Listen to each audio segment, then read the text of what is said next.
Ha? Hindi dahil nakita niya yung hindi lang sa nakita niya yung alon, yung malakas na hangin, hindi yung kinuha niya yung paningin niya kay Jesus. That's the reason why lumubog siya. At yan ang reality ng buhay ng tao. Kapag ka ang tao wala na sa Diyos, ang sabi niya, kung kayo'y hiwalay sa akin, wala nga kayong magagawa. Para kayong mga sanga na nakasumpong at naputol. At siya ay malalanta, at siya ay mamatay at igagatong. Mga kapatid.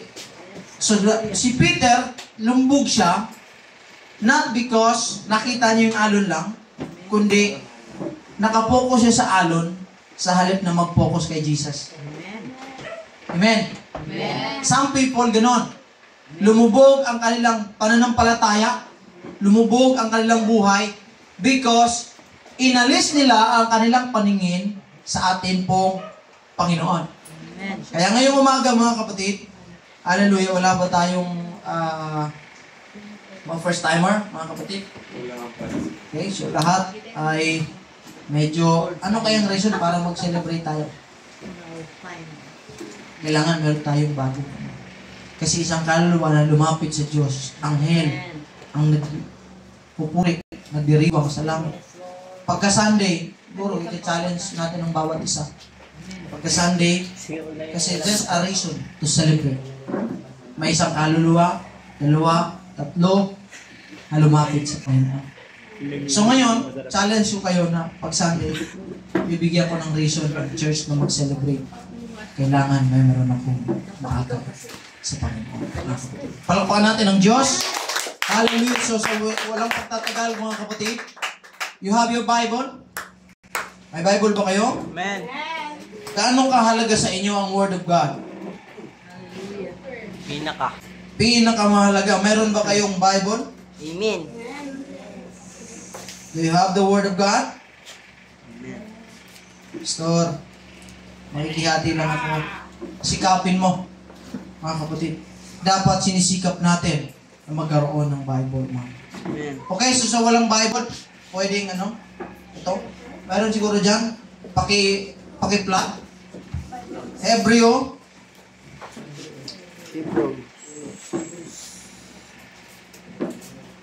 Chapter 12, verse 15. Hebreo. Hebrehanon. Bisaya. Hebrehanon. Kapitulo 12, versikulo 15. Yan na? Wow, praise the Lord. Palakpakan natin ng ating media mga kapatid. Hallelujah, Sister Angelica. Kaya kailangan ka talaga ng Panginoon. Kailangan ka sa church. Praise God. Hallelujah. So, Hebrew chapter 12. Talagang mas nauna. Ano nakalagay dyan? Napakaingat. 1, 2, 3, go. Napakaingat. Lest any man fail of the grace of God, lest any root of bitterness springing up trouble you, and thereby many defile. Sayang, baka walang Tagalog. Siguro, Tagalogin ko na lang mga kapatid. Ako. Tagalog ay... Sabi nung Bible, halatang hindi nabasa. Okay, 12. Verse 15. Napakaingatan na baka ang sinumay di makaabot sa biyaya ng Diyos. Baka kayo'y bagabagi ng anumang ugat ng kapaitan na sumisibol at dahil dito'y mahawa ang marami. Okay? Sa ibang version mga kapatid, tiyakin ninyo na walang sinuman ang mahulog mula sa biyaya ng Diyos. Pagsikapan ninyong walang sumibol na ugat ng kapaitan at baka mahawa rito ang marami. So dito, ang pinaalalahanan, Brother Nigel, at ang bawat isa ay dapat daw siguruhin natin na walang sinuman ang mahulog. So, ang Panginoon ay may mensahe ngayong umaga, and I will bring you this. Gusto kong mangusap sa inyong puso, mga kapatid, ng isang sabing, don't turn your back on Jesus. Don't turn your back on Jesus. Let us pray, mga kapatid. Yumuko tayo at manalangin. Aming Diyos, banal ka at makapangyarihan. Ikaw ang pasimula, ikaw ang wakas. Wala kang kapantay, Ama. Sa iyo ang buhay namin. Walang anumang nalalang, anumang nag-exist, kundi sa pamamagitan mo, Panginoon. Kami ay lumalapit ngayong araw na ito, Panginoon, nang may pagpapakumbaba sa aming pong puso. Pangunahan mo, Panginoon, ang puso ng bawat isa. Bigyan mo kami ng desire na makinig ng iyong salita, matuto at maunawaan, O Diyos, ang iyong mga mensahe sa amin pong mga buhay. Patawarin mo kami sa amin pong pagkukulang. Tunay nga, Panginoon, na wala kaming magagawa kung wala ka sa amin pong mga buhay. Kaya ngayong umaga, nandito kami nagsisikap, Panginoon. Nilalabanan namin ang aming sarili, ang laman, Panginoon, na nanghihina, na nanglulupaypay, Panginoon.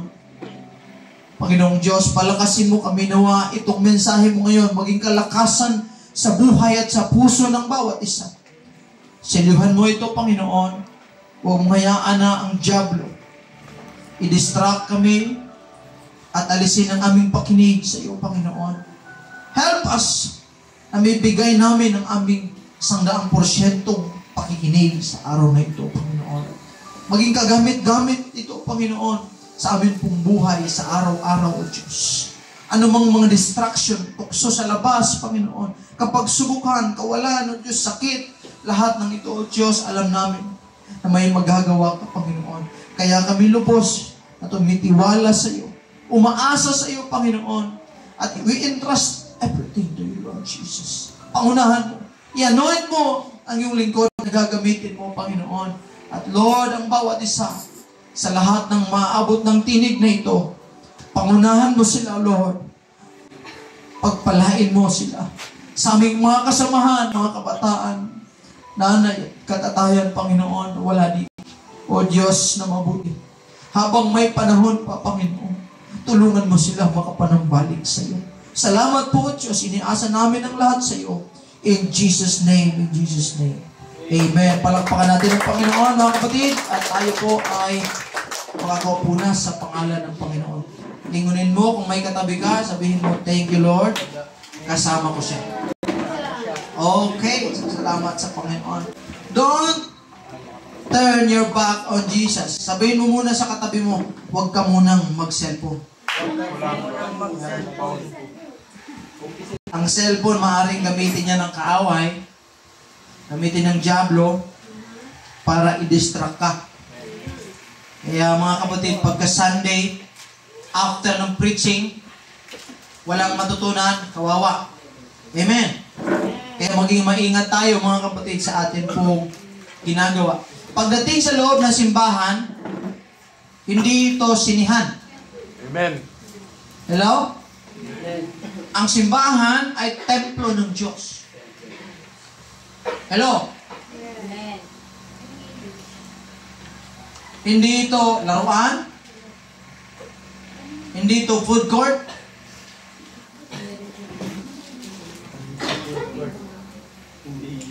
Hindi sinihan.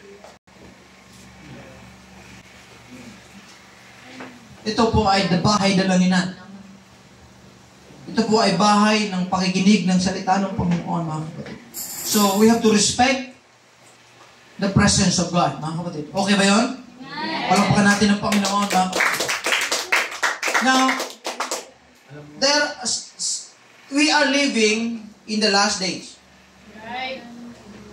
Andito na tayo sa huling mga araw. And we have already seen the the signs of coming of Christ. Kung titingnan mo ang paligid ngayon, marahil maraming tao ang nagtataka at na-amaze or natatakot sa mga nangyayari sa ating pong paligid.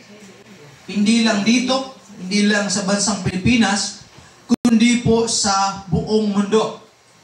Kung titingnan mo ang mga palatandaan na binabanggit ng kasulatan, mga kapatid, nandyan na, at majority, almost everything, mga kapatid, nakita na natin sa mga nagbabasa ng Biblia, sa mga mayroong kaalaman tungkol sa salita ng Diyos. We have already seen the signs of the coming of Christ, mga kapatid. And, Pastor, ang tagal naman, noon pa man yan, sinasabi na yan. Kaya lang hanggang ngayon, wala pa. Now, the Bible describes that the coming of Christ is like a thief in the night. Walang nakakaalam. Kung nakakita na kayo, yung mga magnanakaw, ni isa walang magnanakaw na magsasabing, Sister Cristel, manda ka. Bakit? Magnanakaw kami mamayang gabi. Alas 3 ng madaling araw. Doon kami dadaan. Diyan. Kasi nga, pagdating nila doon, bago mag-alas 3, naglagay ka na ng Doberman. Maari, meron ka ng baril, meron ka ng panaksa o ano pa man, o may pulis na doon. So, ang principle ng magnanakaw ay hindi nagsasabi. Magugulat ka na lang, hala, hindi niya na ako mahal. Aray. Amen. Hala, nakuha niya na yung puso ko. Amen. Di ba? Ay mga magnanakaw ba dito? Ng puso? Ninakaw mo ang puso ko. Wala akong permission, ha? Diba? Magugulat ka na lang, anong nangyari? Nawala na yung rep. Na-misplace. Nawala na yung lahat, mga kapatid. Ano gagawin mo? Sabihin mo na lang, aray ko. Wala na. Wala na palang. Yan ang magnanakaw, mga kapatid. Now, the coming of Christ is like a thief in the night. Walang nakakaalam ng oras. Walang makakapagsabi, nandito na, nandyan na ang Panginoon, ayun na, eto na, wala. Pero nagbigay ang Panginoon ng palatandaan na siya ay babalik. Now, sa kanyang pagbalik, mga kapatid, ang kanyang tatanggapin at ang kanyang mga dadalhin kasama niya ay yung mga taong nanatili sa kanya. Yung mga taong nagtatapat sa kanya. Yung mga taong gumagawa sa kalooban niya, mga kapatid. He said to his disciple, I will go and prepare a place for you. At kapag nakaprepare na ako ng place for you, I will come back. At kukuhain ko kayo upang kung saan man ako, dumuon din kayo. Mga kapatid. Iyan ang pangako ng Diyos. So, in the first place, gusto talaga ng Diyos ang kanyang mga anak o ang kanyang tagasunod ay mapunta sa buhay na walang hanggan o makapasok sa kaharian ng Diyos, mga kapatid. Kaya lang, hindi po madali ang pagpasok sa kaharian ng Diyos. There is a process. There is a test, mga kapatid, na habang tayo ay nandito pa sa ibabaw ng lupa, mayroon talaga tayong mga haharaping obstacles, mga kapatid. Ang kaaway hindi titigil para tayo ay mapalayo sa Panginoon. Ang kaaway gagawa ng napakaraming paraan. 24 hours and 7 days, mga kapatid. Hindi siya magpapahinga para ilayo ka lamang sa Panginoon, mga kapatid. Therefore, makikita natin na siya ay committed enough para alisin ka sa Diyos, mga kapatid. And if you have the heart, kung half-hearted ka sa Panginoon, mga kapatid, at hindi buo ang iyong pag-ibig sa Diyos, there is a tendency, mayroong malaking posibilidad na malayo tayo sa Diyos. At yan yung mga nakakatakot, mga kapatid. Kaya nga sabi ng Biblia, pagsikapan ninyo na walang mahulog mula sa biyaya ng Diyos, na walang mapahamak mga kapatid. Tiyakin ninyo na walang sinuman ang mahulog mula sa biyaya ng Diyos. Pagsikapan ninyo walang sumipol na ugat. Yung ugat na, ano mga kapatid? Yung mga bitterness. Yung mga kapaitan sa buhay, mga kapatid. Now, sa buhay natin, kahit sino siguro sa atin dito, mga kapatid, mayroong mga kapaitan. Diba? Sino rin nakakain ng ampalaya? Diba? Yung iba ayaw ng mapait. Pero in reality, meron talaga kapaitan sa buhay, mga kapatid. Kaya nga mga kapatid, pinapaunahan na tayo ng Biblia, mga kapatid, na magsikap tayo. Amen. Now, one of the most fearful things to happen in the life of human being is to fall away from the love of God, mga kapatid. Yung mahulog ka mula sa pag-ibig ng Diyos. Mahulog tayo mula sa kamay ng Panginoon. Amen. At ang pagkahulog sa Diyos, mga kapatid, hindi ito basta-bastang mahulog na lang tayo. Alam mo ba, madalas na mga nahulog mula sa kamay ng Diyos, unti-unti yan, mga kapatid. Unting hakbang, diba? Unting atras, yun, mahuhulog na, mga kapatid. Yung atin pong mga gawa, yung atin pong pag-uugali, amen. Yung atin pong mga pananampalataya, kinakailangang maingatan natin. Kaya nga, kailangan natin, mga kapatid, palagi tayong makinig ng salita ng Diyos. Palagi tayong dumalo sa mga pagtitipon. Amen. Palagi tayong nakakabasa ng salita ng Diyos. Yung mga sinusundan natin ay kailangan connected doon sa plano ng Diyos sa buhay natin, mga kapatid. Now, there is a consequence in turning yourself back on Jesus, mga kapatid. Kung titingnan mo sa buhay sa Bible, if we go back to the life of Lot's wife, sino nakabasa na ng istorya ng asawa ni Lot? Parang wala, mga kapatid. Nabasa niyo na ba? Yes. Sa mga nag-journal. Sinong nakabasa na ng istorya ng buhay ni Lot? Hanggang ngayon, there are discoveries about the Lot's wife, mga kapatid, na talagang itsurang asin, pero itsurang tao. And dinescribe ng mga archaeologists na dito mismo nangyari yung Sodom and Gomorrah. Dito mismo nagpaulan ng granizo. Dito mismo nagpaulan ng apoy na may asupre ang Panginoon para gunawin ang civilization ng Sodoma at Gomorrah. Why? Dahil sobra-sobra ang kanilang kasamaan. And the archaeologist says, tinitingnan nila, mga kapatid, yung kanilang tinitingnan nila yung mga bato, yung mga lupa. Nakakita sila ng mga sulfur doon sa lugar na yon. At yung sulfur na yon, inaano nila, sinusunog nila, at nagiging asupre.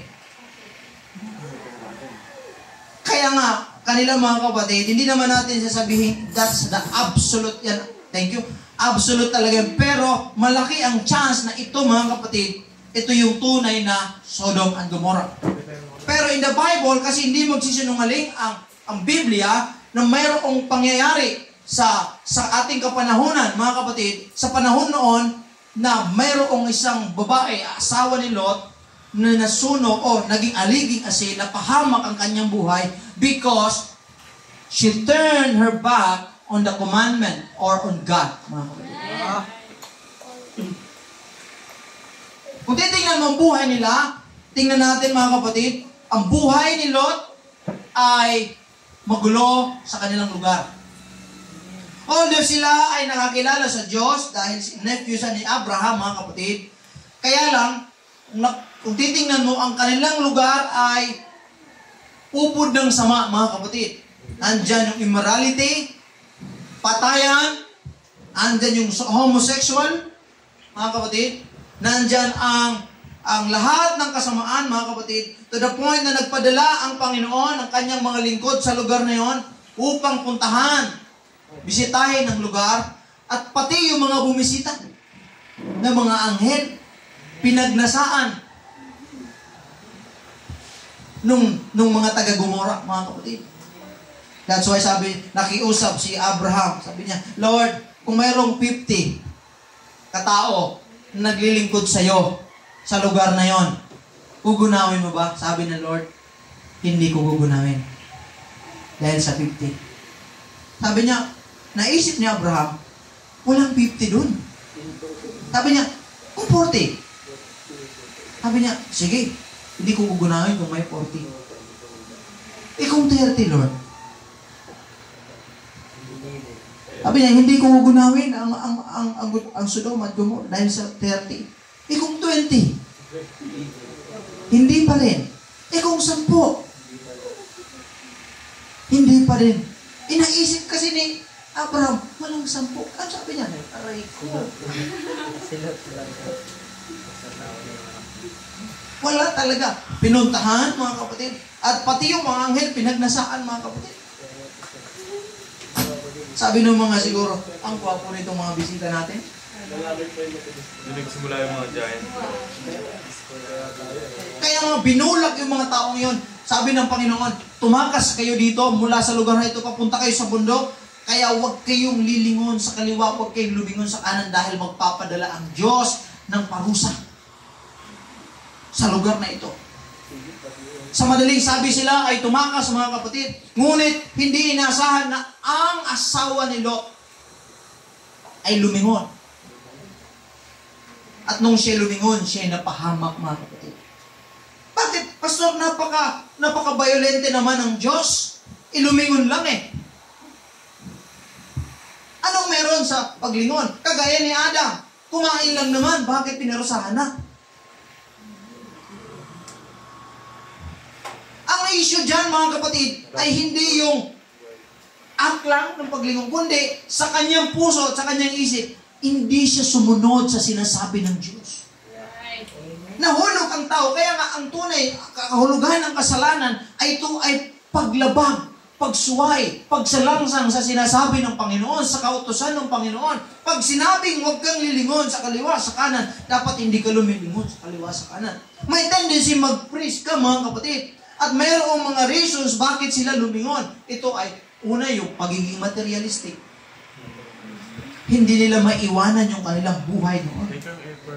Siguro ang asawa ni Lot, nag-i-enjoy sa Sodom and Gomorrah.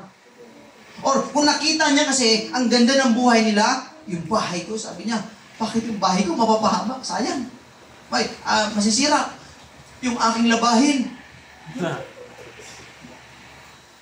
Tinitingnan niya, parang mahalaga sa kanya yung lugar o yung kanilang katayuan kaysa sa sinasabi ng Diyos. Kaya lang kapag sinabi ng Diyos, kapatid, huwag nating suwayin. Sundin natin, mga kapatid. Ibig sabihin, ang Diyos nag-lead sa kanila and she turned her back on God. At napahamak siya, mga kapatid. Now, yan ang buhay natin, mga kapatid.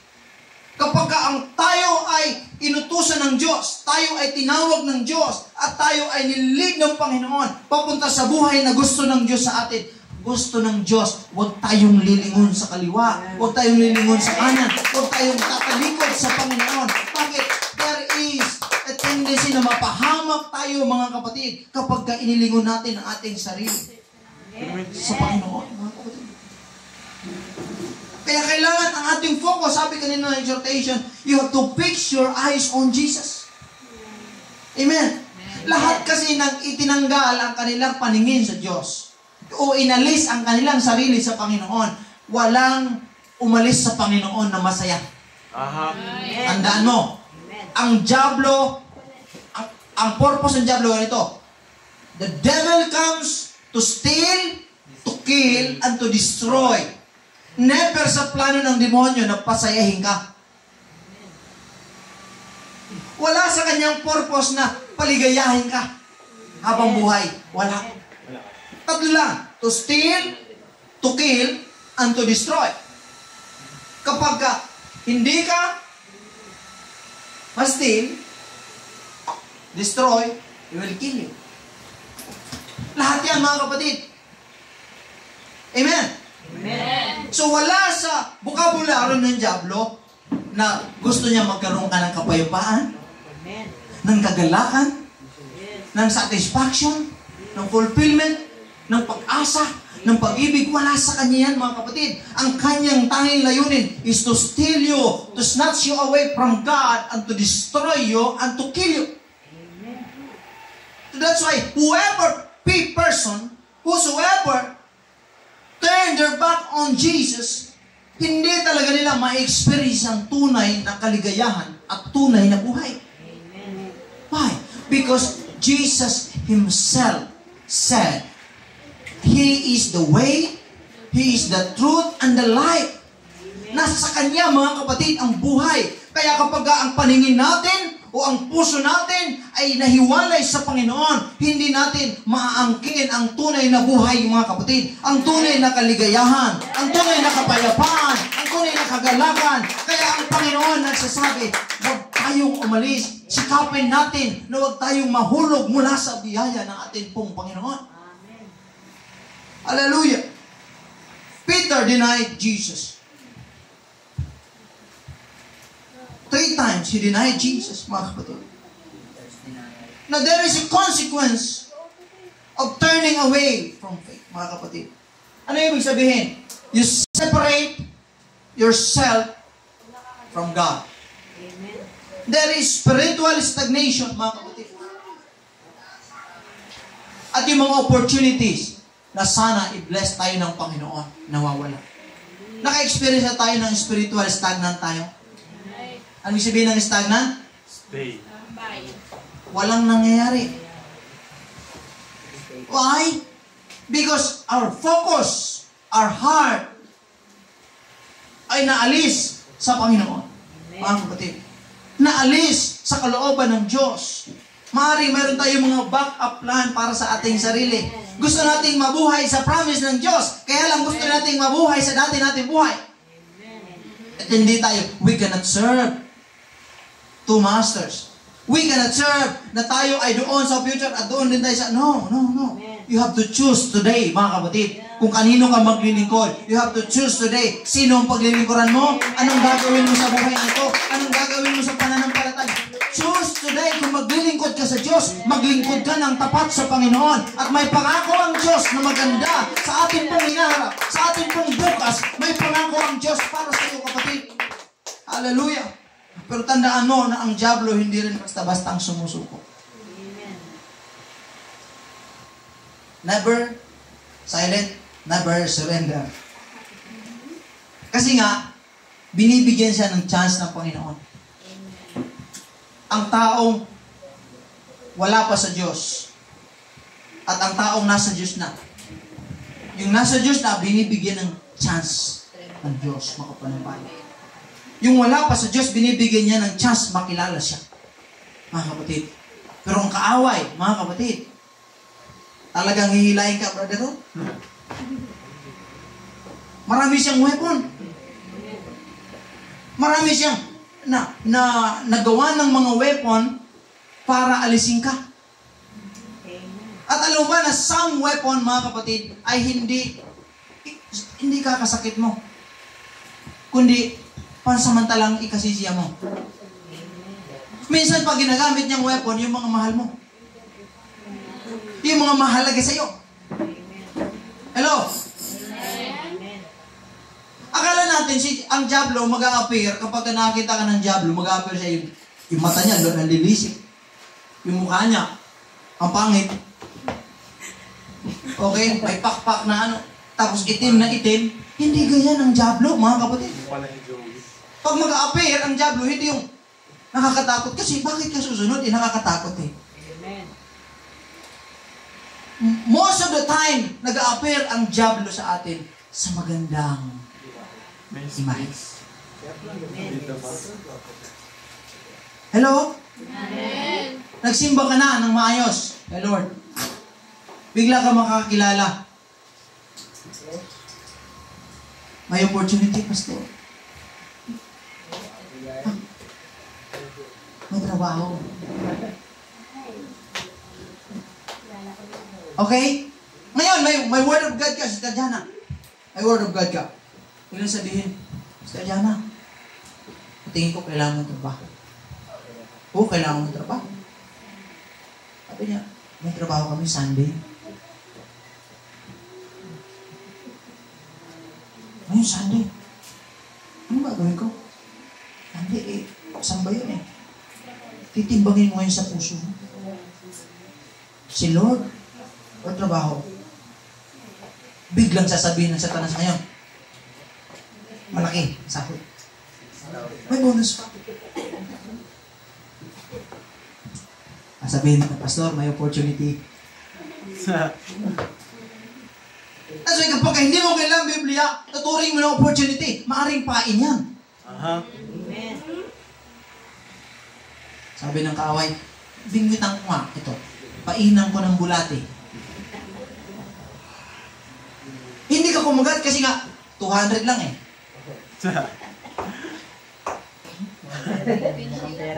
Sabi nung kaaway, pangit pala ang bulate? Karne, lagyan ko ng uod. Talaga. Pastor, 300 na.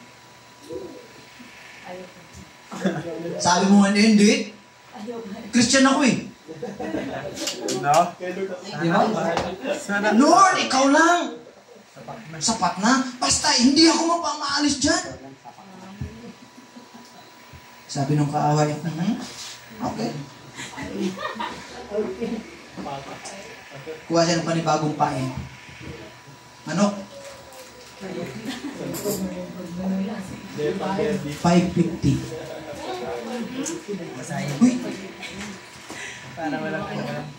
Pastor. Ay, hindi po rin. Christian ako 550 lang yan. Pinalaki lang yun. Bigyan kang yun. Pinainan ka ng isang buong lechon. Bibing-witing ka. Ang laki. Pastor, 1,000 na yan. 1,000 na yan. Lord, maintindihan mo naman siguro. Sabi ni Lord, alam mo, 3 days na lang, aabot ka na dito sa pangako ko sa iyo. 3 days na lang. Lord, maintindihan mo naman. Kailangan ko yan Ano po kakaiba ng malaki yung pain sa maliit ang pain? Hindi yan ang usapin yung pain Ang usapin yung purpose ng kaaway na alisin ka. Kaya gagawin niya talaga lahat. That's why ang puso natin, we must be rooted in the Word of God, mga kapatid. Na lahat ng gagawin mo, kailangan para sa glorify ng pangalan ng Panginoon. Na anumang gawin ng kaaway sa labas para alisin ka sa Diyos, no way, hindi ako papayag. Why? Because mas malaki ang pangako ng Diyos. Mas malaki ang nasa harap ko, mga kapatid, na sinasabi ng Diyos kaysa sa anumang bagay. Tandaan mo, huwag mong ipagpalit ang Diyos sa anumang bagay sa sanlibutan ito. Dahil anumang bagay na nasa sanlibutan, sila ay pansamantala lamang. Walang bagay, mga kapatid, ang makakapag-satisfy sa atin sa buhay nito, kundi ang Panginoon lamang ang katangan niya mga pangako.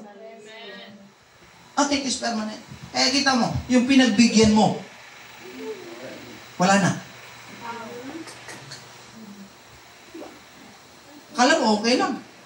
Pinagbigyan mo. Umigay ka sa kaaway. Ang question, anong nangyari? Sabi nun sa katabi mo, best, anyari.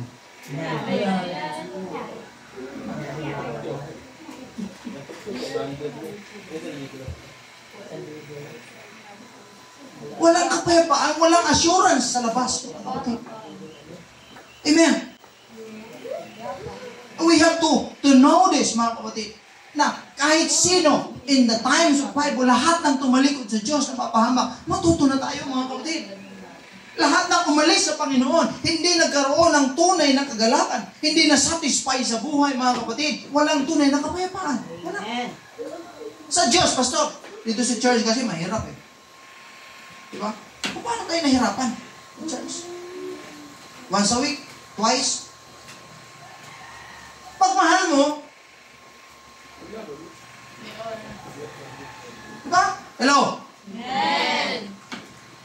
Sino dito yung nakaramdam na ng pagmamahal? Amen.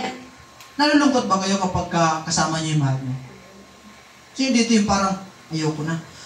Ito yan. Ang reality, the moment na pagkasama mo yung dati mong minamahal, parang ayaw mo na siyang makita. Parang ayaw mo na siyang makasama. Wala nang...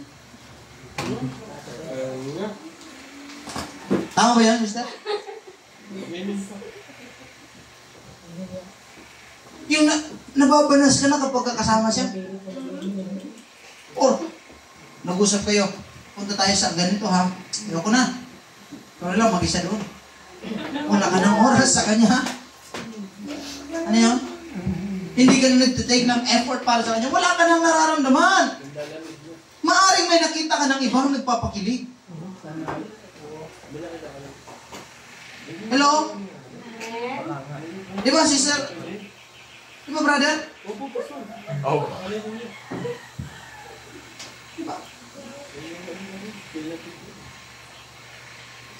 Ganun din sa Panginoon, mga kapatid. Kailangan ma-set natin ang ating puso sa Diyos dahil ang kaaway nag-aabang lang sa iyo. Kailan ka manghihina? Kailan ka discouraged? Kailan ka nawawalan ng gana? Nakaabang lang yan lagi sa iyo. Akin na, dito ka. Come here. Come on, baby. Ganyan kaaway, mga kapatid. Hindi ka madala. Bibigyan ka ng pain ngayon. Ayaw mo pera. Ayan, hindi ko pagpalit si Lord. Hindi ka nadala sa pera. Kasi nga talagang, sulit ka kay Lord, Pastor. Sulit si Lord talaga, Lord talaga tayo. Check your purse, Pastor. Check your purse. Check your purse ba? Ito na. Sabi ng kaaway, likas kang maganda. Okay, sabihin mo ang ganda mo, sabihin mo sa katabi mo. Ang ganda niyo. Sabi nung kaaway, hindi ka madala sa pera. Padalang kita ngayon. Utos siya ng kanyang alagad, Brad. Pogi. Puntahan mo nga itong siya. Diba? Puntahan mo si Janice. Puntahan mo si Jelay. Puntahan mo si Jo. Ligawan mo. Eh syempre, sabi ko nga sa'yo, hindi mag-a-appear ang kaaway ng nakakatakot. Eh, nagpakita sa'yo. Pagkita, biglang gano'n.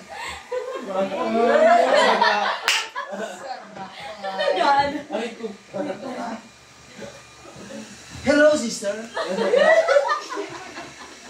How are you? Grabe. How much your name? Diba?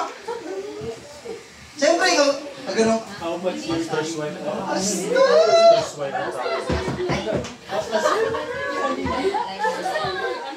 Pastor's wife. Ganyan ang kaaway, mga kapatid.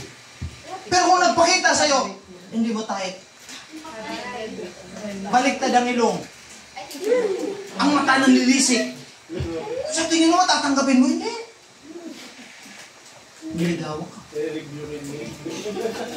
Pastor, grabe. This is my dream guy. Ako ba yan? Padala ni Lord yan. Di mo alam. Yung pala, aalisin ka kay Lord. Now, if you do not have the word in your life, in your heart, mga kapatid, madadala tayo.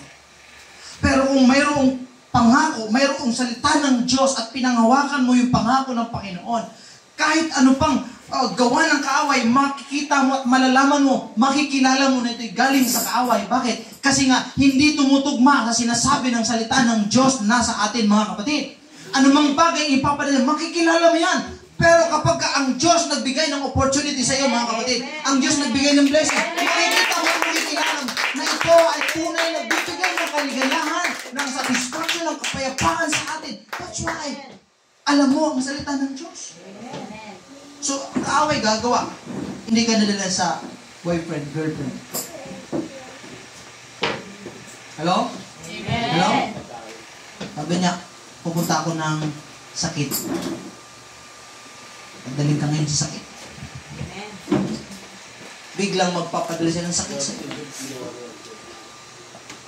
Inubo ka. Grabe, ang lala. Pastor, may ubo ako. Diba? Sige, sister, kaya mo yan. Simba ka. Pastor, hindi ko talaga kaya. Diba? Stage 4. Ang ubo mo. Kapag umubo ka, 4. Diba? 4 talaga. Every ubo mo, 4 talaga. Walang mentation. Stage 4 na yan, mga kapatid. Nasa panganib ka na. No? Bulatin lang paper na, wala na. Diba? Sakit! Papadala niya, mga kapatid. Pag hindi ka nadala sakit, i-guilt trip ka niya. Nakagawa ako ng pagkakasala nakaraan na. Sabi ng Diablo, ukita mo na. Hindi ka nababagay na sa Diyos. Alam mo mga matutuwid lang doon. Alam mo wala lang. Yung mga dapat naglilingkod, yung mga dapat, yung mga mabubuti. Ikaw, tingnan mo sarili mo. Hindi ka karapatan, hindi ka natatanggapin ng Diyos. That's why kailangan meron tayong salita ng Diyos. Amen. Meron tayong kapangyarihan ni Kristo na anumang bubulong ng kaaway sa'yo, i-guilt trip ka niya, pero alam mo, if we confess everything to God, He is faithful to forgive our sins, mga kapatid. Tanggap ka ng Diyos. Ang dami na ating pagkasala sa Panginoon, ang dami ng kamalian sa Panginoon, pagkukulang sa Panginoon, pero tandaan mo, hanggang ngayon, ang Diyos, tinanggap pa rin tayo. Hanggang ngayon, minahal ka pa rin ng Diyos. Hindi sumuko ang Diyos sa'yo. Hindi ka tinakol ng Panginoon. Lagi siya naghihintay para sa pagbabalik mo. Lagi siya naghihintay para sa iyong pagdating, mga kapatid. Yes, Lord. Yan ang Diyos. Amen, Lord. Pag hindi ka nila sa doubt na naman, kaya ko ba to? Diba? Pagka wala kang salita ng Diyos sa sarili mo, tatalikod ka. Bakit? Kasi nasasabi ng kakaway, hindi mo kaya yan. Ano ang panlaban natin sa gawa ng Diablo? Sa salita ng Diablo? Word of God. Amen. Amen. Word of God. Sabihin mo nga, Word of God. Word of God. That's why kailangan ang pundasyon natin ay ang salita ng Panginoon, mga kapatid. Everything na sasabihin ng kaaway, against yan sa Word of God. That's why nung tinukso ni Satanas si Jesus, ang sinasabi niya palagi, the say it. Oh, ito'y nasusulat. It is written. Diba? Nasusulat, mga kapatid. Ang salita ng Panginoon, ito ang sinasabi. Kung hindi natin alam ang salita ng Panginoon, anong gawa ng kaaway, pakikinggan natin. Bibigyan ka ng doubt ngayon. Hindi mo kaya, Sister Diana. Hindi mo kayang magbago. O sabihin mo, Pastor, Lord, hindi ko kaya talaga. That's why kailangan mo salita ng Diyos. Pero pag may salita ka ng Diyos, the Bible says, I can do all things through Christ who strengthens me.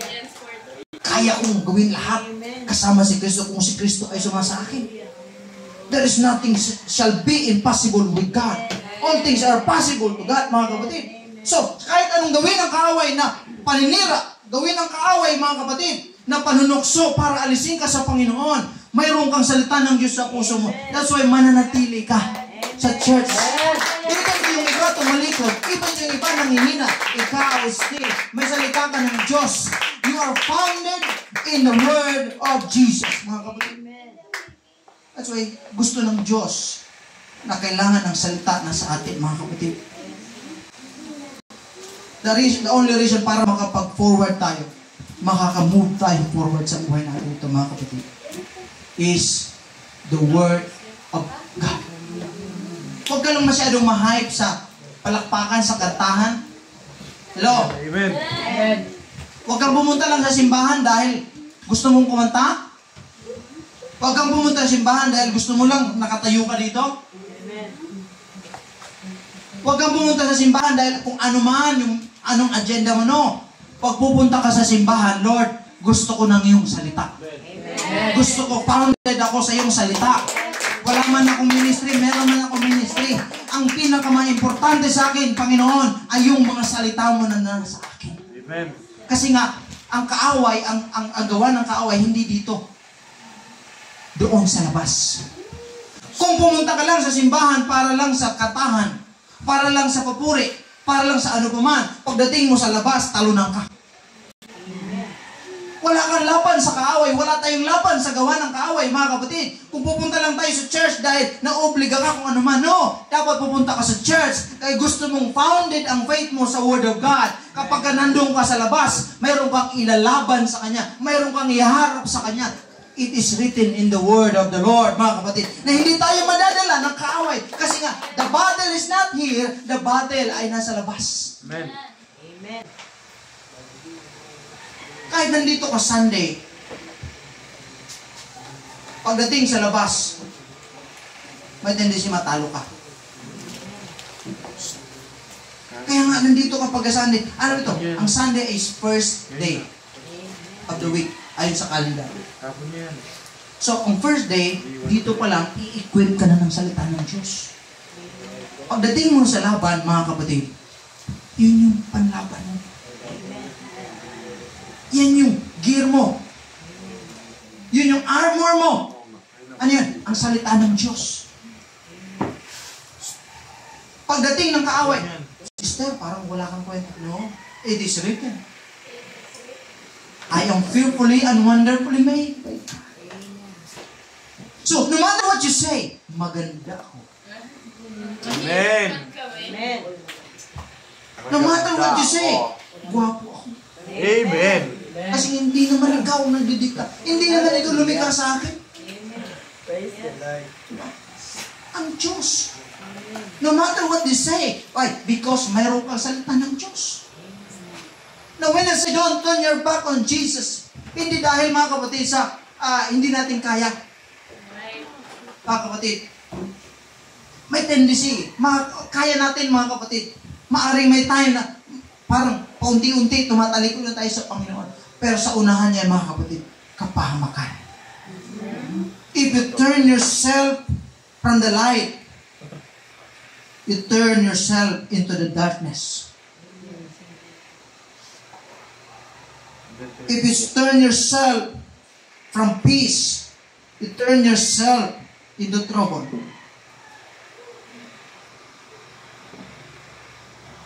If you turn yourself from the life, you face yourself to death and destruction. Pag umalis ka sa katotohanan, mamumuhay ka sa kasinungalingan.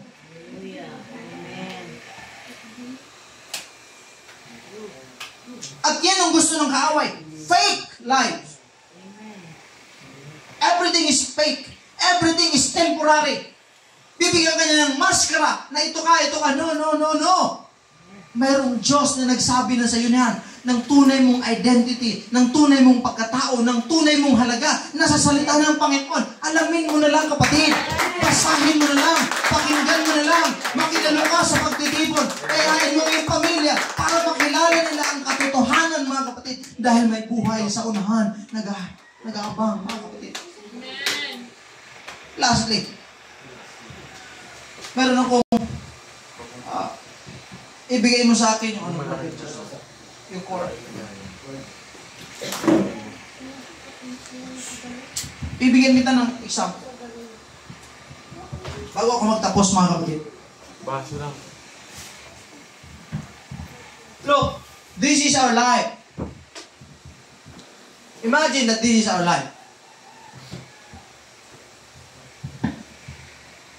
We are spiritual and we are physical or carnal.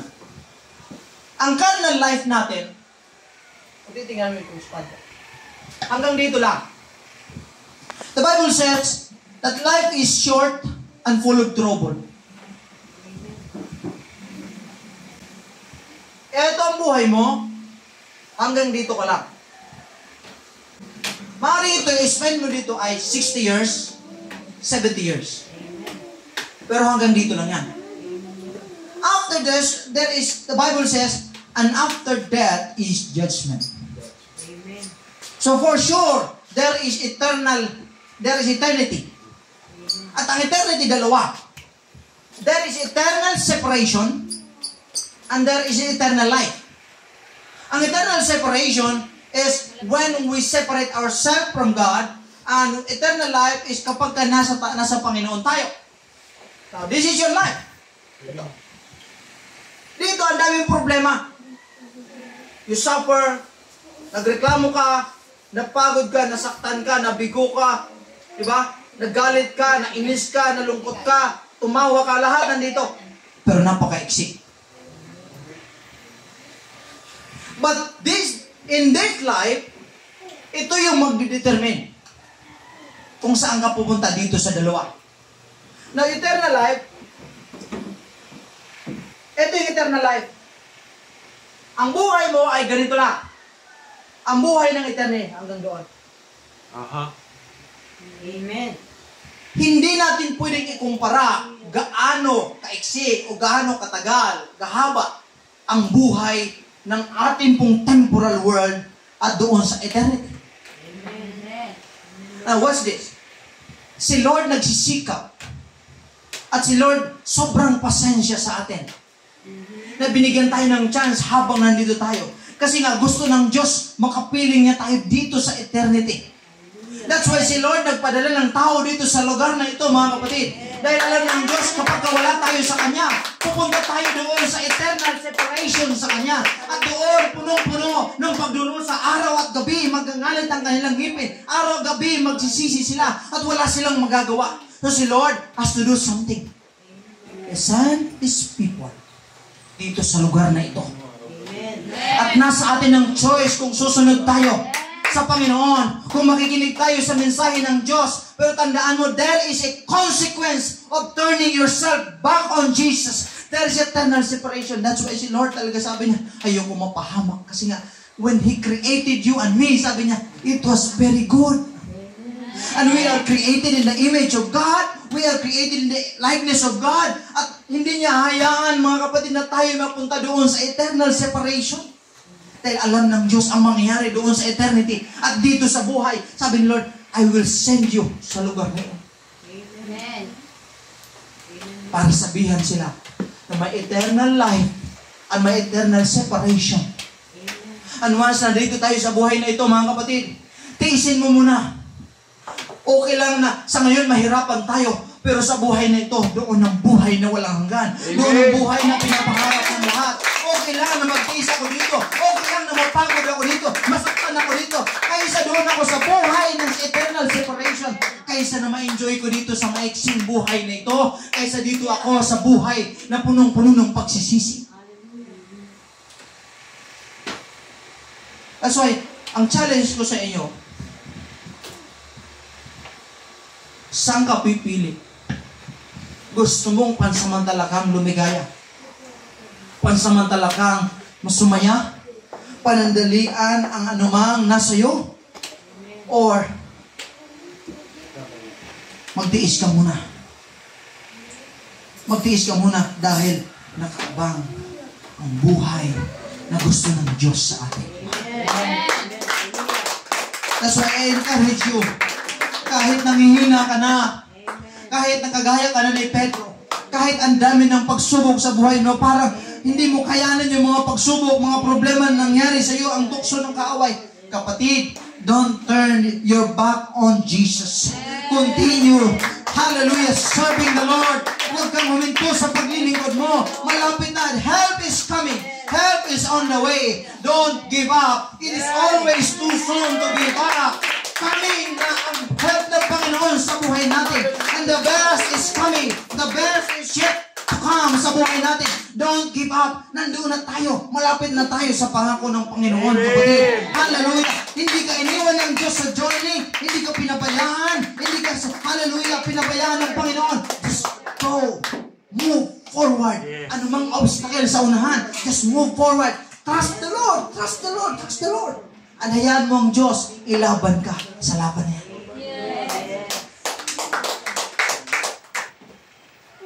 Kapag lagi mo sinasabi, Lord, hindi ko kaya, hindi mo talaga kayang mag-isa. Amen. Right. Hindi mo talaga kaya kung ikaw lang. Yes. Pero kapag ang Diyos kasama mo, at ang Diyos ang nangunguna sa iyo, Amen. all things are possible. All things. We can do all things through Christ, which strengthens us, mga kapatid. That's why don't turn your back on Jesus, mga kapatid. Ang Diyos malapit na, mga kapatid. Ito magandahan sa Panginoon. Kung hindi malapit yung pangakong buhay ng Diyos dito sa temporal world, mas malapit din ang buhay na pangako niya nandoon sa kapila. So, kung maglilingkod ka sa Diyos, whether material, whether spiritual, whether temporal or eternal, may benefit. Amen. Hello? Ang Diyos hindi lang nangako ng eternal, nangako ang Diyos that all things shall be added unto you. Amen. Kapag kaunahin mo ang Diyos. Hello? Amen. Palakpakan natin ang Diyos, mga kapatid. So, if you are in God, nothing to lose. Amen. You will never lose Yes. kapag ka nasa Diyos ka. Hallelujah. Kaya nga sabi ni David, kung ikay kasama ko, Amen. sino ang laban sa akin? Amen. Ano ang laban sa akin, Panginoon? Amen. That's why Moses said, kung hindi mo ako sasamahan, Lord, huwag na lang. Amen. Dapat napaka-importante na kasama natin ang Diyos. Hindi ako lalakad. Hindi ako didiretso kung hindi ko kasama ang Panginoon. I need God on my side. I need God in my heart. I need God in my life para makapagpatuloy ako sa paglilingkod, para makapagpatuloy ako papunta sa pangako ng Panginoon, mga kapatid. Tumayo tayong lahat sa umagang ito. Hallelujah, hallelujah, hallelujah. We can overcome every obstacle, mga kapatid. Kung kasama natin ang ating pong Panginoon.